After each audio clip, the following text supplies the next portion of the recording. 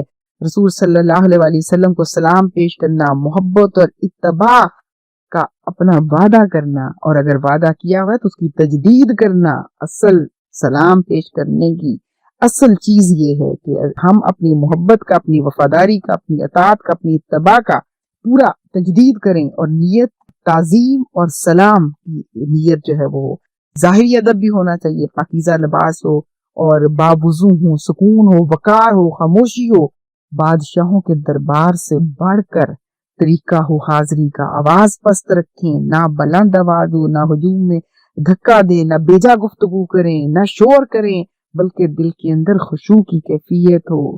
روزے کے سامنے کھڑے ہونے کا طریقہ بھی یہ ہے کہ روزہ کی طرف ادب سے رخ، سر جھکا ہو، نگاہیں نیچی ہوں، پھر کہیں السلام علیکہ یا رسول اللہ، کیونکہ اس وقت تو سامنے سلام پیش کرنا ہے۔ السلام علیکہ یا نبی اللہ، السلام علیکہ یا حبیب اللہ، اور درود و سلام کثرت سے، آہستہ آواز سے، دل کی حاضری سے، اونچی آواز سے نہیں۔ یہ مقام درود کی قبولیت کا خاص مقام ہے۔ ان سب احسانات کو یاد کریں جو حضور صلی اللہ علیہ وسلم کی ذات مبارکہ کے ہمارے اوپر ہیں۔ اس کے بعد ہے وہ پورے معاشرتی اصول بیان کیے گئے ہیں سورہ الحجرات کے اندر۔ بہت اہم موضوع ہے، اس پہ ہم دیکھیں کہ اسلامی معاشرے کے اخلاقی اصول۔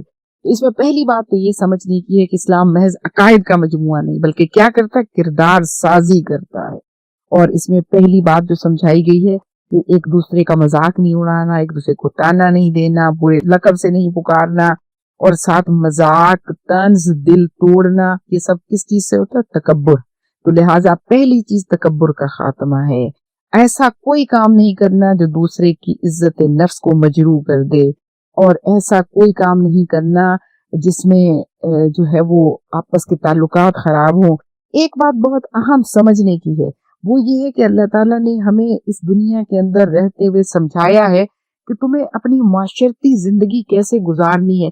جو چیزیں ہماری حسن معاشرت کے خلاف ہیں ان سب کو منع کر دیا گیا ہے، ان سب آداب کو اختیار کرنے کا حکم دیا گیا ہے جس سے معاشرت کے اندر حسن پیدا ہوتا ہے۔ اور اس میں سب سے اہم بات ہماری زبان ہے۔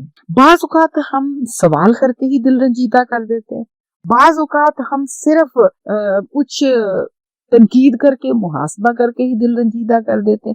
اسی لیے حسن زن کا حکم دیا گیا، اچھا گمان کریں۔ جو چیز ہمیں ظاہر میں بری نظر آ رہی ہے، ہو سکتا ہے کہ وہ بہت اچھی اندر سے، کیونکہ غیب کا علم اللہ کے پاس ہے اور اللہ ہی بہتر جانتا ہے کہ بندے کی نیت کیا ہے۔ سید ابو العلا مودودی رحمۃ اللہ علیہ کے مطابق یہ آیت سماجی برتری، معاشرتی برتری کے تمام جھوٹے معیار توڑ دیتی ہے۔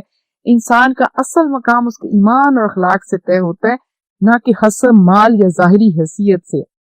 سید قطب شہید رحمۃ اللہ علیہ لکھتے ہیں کہ تمسخر دلوں میں نفرت کی دیواریں کھڑی کرتا ہے، امت کی روحانی وحدت توڑ دیتا ہے۔ اسلام ایک ایسا معاشرہ چاہتا ہے جہاں وقار محفوظ ہو، اس لیے یہ بھی سمجھا دیا بدگمانی نہیں، تجسس نہیں، غیبت نہیں، اور پھر یہ بھی بتا دیا کہ بدگمانی دل کو آلودہ کرتی ہے، فیصلوں کو بگاڑ دیتی ہے، اور تجسس نجی زندگی پر ناجائز دخل ہے۔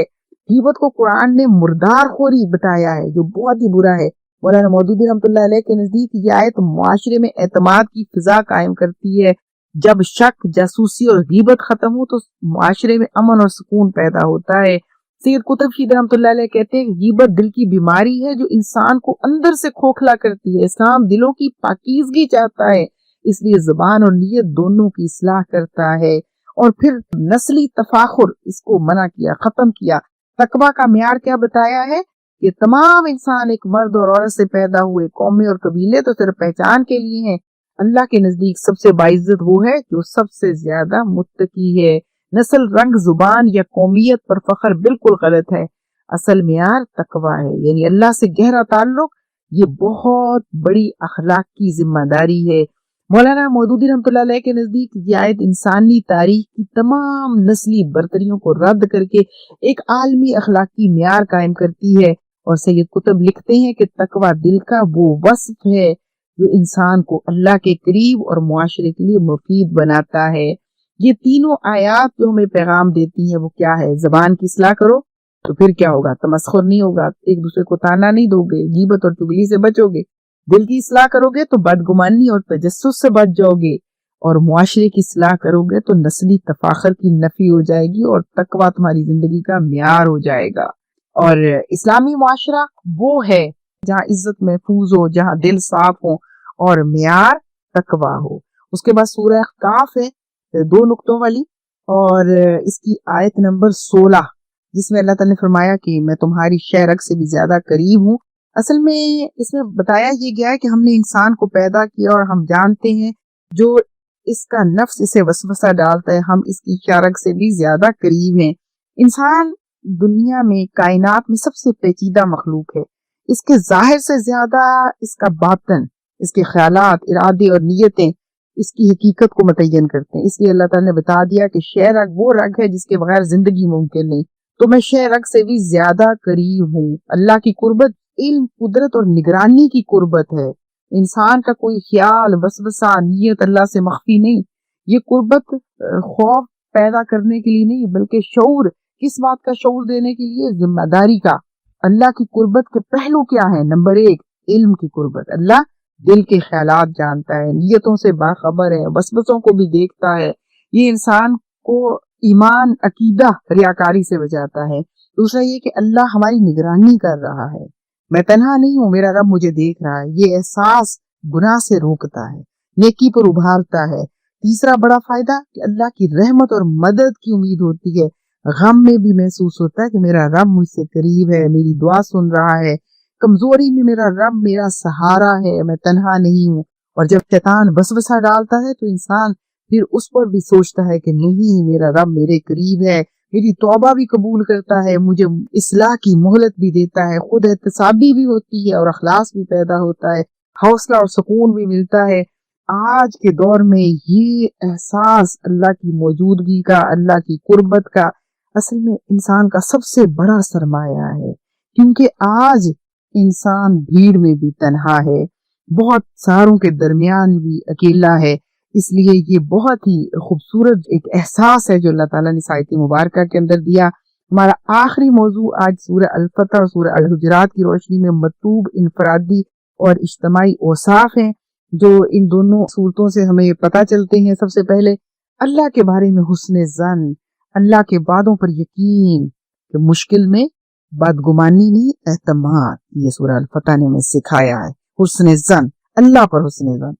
اور دوسرا حضور صلی اللہ علیہ وسلم کا ادب اور پوری زندگی میں آپ کے بتائے ہوئے اصولوں پر چلنا۔ اتباع اور اطاعت میں فرق ہے۔ اتباع کا مطلب ہے کہ دل کی رضامندی کے ساتھ حضور صلی اللہ علیہ وسلم کے طریقے پر عمل کرنا، اخلاص اور نیت کی پاکیزگی کے ساتھ۔ یہ شہرت نہیں چاہیے، تعریف نہیں چاہیے، دنیاوی فائدہ نہیں چاہیے۔ تقویٰ باطن میں بھی ہو اور ظاہر میں بھی ہو، ضبط نفس ہو، اخلاق پاکیزہ ہوں، نرم گفتاری، باوقار رویہ۔ اور جو اجتماعی اوصاف کیا چاہیے کہ ہمارا آپس میں بڑا ہی رحم کا، محبت کا، مودت کا رشتہ ہو، ہم متحد ہوں، اخوت ہو، بھائی چارہ ہو، اختلاف اگر کریں بھی تو احترام کے ساتھ کریں، اصرار ہو، تعاون ہو، آپس میں رحم دل ہو۔ یہ صفت مومنین کی ہے۔ نظم و ضبط بھی ہو اور قیادت کا احترام بھی ہو۔ اجتماعی فیصلوں میں انتشار نہیں، قیادت کے ساتھ وفاداری۔ اجتماعی فیصلے قبول نہ کرنا اور انتشار پیدا کرنا، یہ تکبر، بہت بڑا تکبر، علمی تکبر، تجربے کا تکبر، اور پھر اس کے ساتھ اپنی کچھ ہونے کا، یہ سب جو ہے وہ تکبر ہے۔ تو لہٰذا سورہ الحجرات اس کے حوالے سے میں سمجھاتی، اور افواہوں پر اعتماد نہیں کرنا، تحقیق کرنی ہے، بات کی تہ تک پہنچنا ہے اور صحیح بات کو لے کر چلنا ہے، اجتماعی قربانی اور پھر دینی غیرت، یہ اسلام تقاضا ہے ہم سے۔ تو یہ کچھ بہت ضروری کہنے کے لازمی چیزیں ہیں جن کا ہمیں خیال رکھنا ہے تاکہ ایک مضبوط اور خوف خدا رکھنے والا معاشرہ اور ایسا معاشرہ ہم تشکیل دے سکیں کہ جہاں اللہ کی وحدانیت، اس کی حاکمیت قائم ہو، اور جہاں بندوں کو ظلم سے نجات ملے، اور جہاں بندوں کو بنیادی حق ملے، انسان صرف اللہ کی غلامی میں آئے اور بندوں کی غلامی سے آزاد ہو، اور قرآن کا لایا ہوا نظام عدل جاری و ساری ہو۔ اللہ تعالیٰ سے دعا ہے کہ ہمیں اللہ تعالیٰ ایسا معاشرہ تشکیل دینے کی توفیق عطا فرمائے، اور اللہ ہمیں جماعت اسلامی کے ساتھ آگے بڑھتے ہوئے ہر طرح کی قربانی دینے کی توفیق عطا فرمائے، تاکہ جو اقامت دین کا فریضہ ہمارے اوپر عائد ہے وہ ہم ادا کر سکیں، اور ہم اس زندگی میں، اپنی زندگی میں اسلام کی وہ بہاریں دیکھ سکیں۔ جب اسلام کا نظام کسی معاشرے کے اندر رائج ہوتا ہے تو وہ معاشرہ پھر اسلام کی بہاروں کو دیکھتا ہے۔ اللہ کرے کہ ہم اپنی نسلوں کو وہ ملک دے سکیں جس میں تمام اسلام کی بہاریں جو ہیں وہ ہماری نسلیں دیکھ سکیں۔ آمین۔ السلام علیکم ورحمۃ اللہ وبرکاتہ۔